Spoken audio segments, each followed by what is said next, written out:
Hello everyone, कशा आहात तुम्ही सर्व? तर आम्ही गेलो होतो काल पायगोडा बघण्यासाठी बोरिवलीला. तर बोरिवली स्टेशनवरती उतरून आम्ही पोचलो गौराई जिद्दीला, जिथे रिक्षा पकडून काहीतरी 50 किंवा 60 रुपये देऊन तुम्हाला इथे रिक्षा सोडते. बस पण अवेलेबल आहे, बट आम्हाला झाला होता उशीर कारण वाजले होते 4. तर 4 वाजता आम्ही पोचलो इथे, कारण इथून आम्हाला बोट पकडून पायगोड्याला जायचं होतं. तर म्हटलं चला आता उशीर तर झाला आहे आणि त्याचा टायमिंग असतो सकाळी 10 ते 6 वाजेपर्यंत. तर 6 वाजेच्या आतमध्ये आम्हाला परत रिटर्न यायचं होतं, त्यामुळे आम्ही फास्टमध्ये निघालो.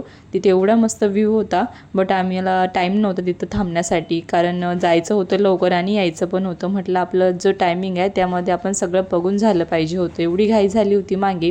तर बोट येतच होत्या. तिथं ना अशा 2 प्रकारच्या बोट मिळतात, बट बोटचं तिकीट पण असतं. एकाचं तिकीट असतं काहीतरी 15 रुपये, जे त्याच्यामध्ये बाईक पण असते, आपल्याला बाईकनुसार आपण जाऊ शकतो. आणि दुसरी असते जे बोटमध्ये बसून. आता बोटमध्ये बसायला पण एवढी गर्दी होती की आम्ही म्हटलं चला आता उभं राहूनच आपण जाऊया, कारण उभं राहायची पण मजा वेगळीच असते बोटमध्ये. थोडेसे शेंगदाणे आणले होते सोबत, ते खात खात आम्ही सगळं फॅमिली पोचलो. बोटमधून खाली उतरलो आणि तिथे पण वॉकिंग डिस्टन्स ठेवून काहीतरी 10 मिनिटाच्या अंतरावरती आपल्याला जो पायगोडा आहे तो दिसतो. आणि मधामध्ये ना असे वॉचमॅन वगैरे असतात जे सगळ्यांचे तिकीट चेक करतात, की जेव्हा आपण बोटचं तिकीट काढतो ते तसंच ठेवायला पाहिजे, कारण ते जर तिकीट नसेल आपल्याजवळ तर आतमध्ये जाण्यास आपल्याला मनाई आहे.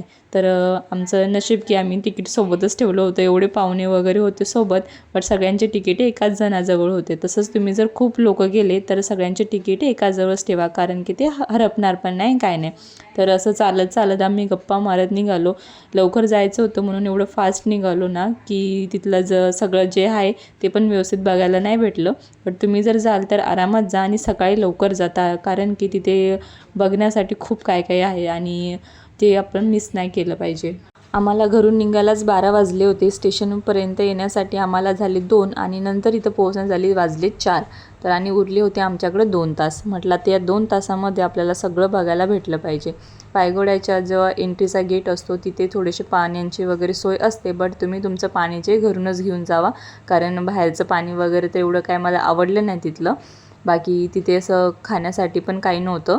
आणि बाहेरचं जे गेट होतं ते एकदम असं गर्दी, कारण त्या दिवशी ना शनिवार होता आणि सगळे लोक जे होते सुट्टी असल्यामुळे इथं आलेले होते. मुंबईच्या गर्दीमधून बाहेर येण्याचा म्हणजे ना एकदम शांत वातावरण देण्याचं हे एकमेव पॉईंट असं आहे.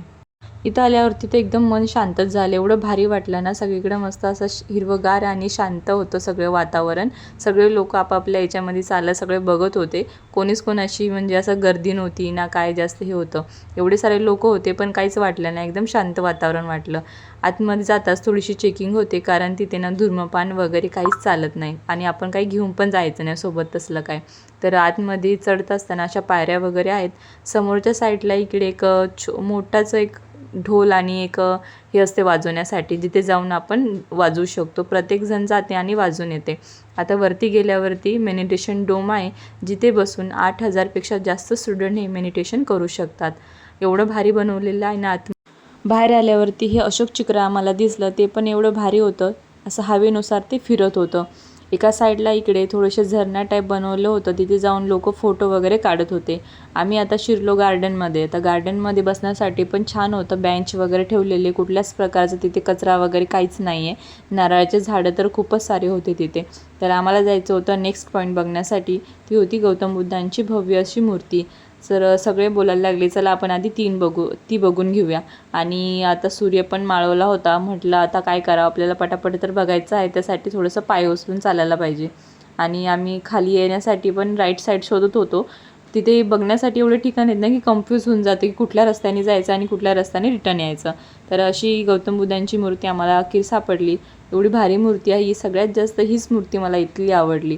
समोरच दानपेटी होती, जिथे जाऊन आपण काहीतरी दान देऊ शकतो. ज्यांना द्यायचं मना इच्छेनुसार तिथे देतात. आणि आता जायचं होतं ते तिसऱ्या पॉईंटला.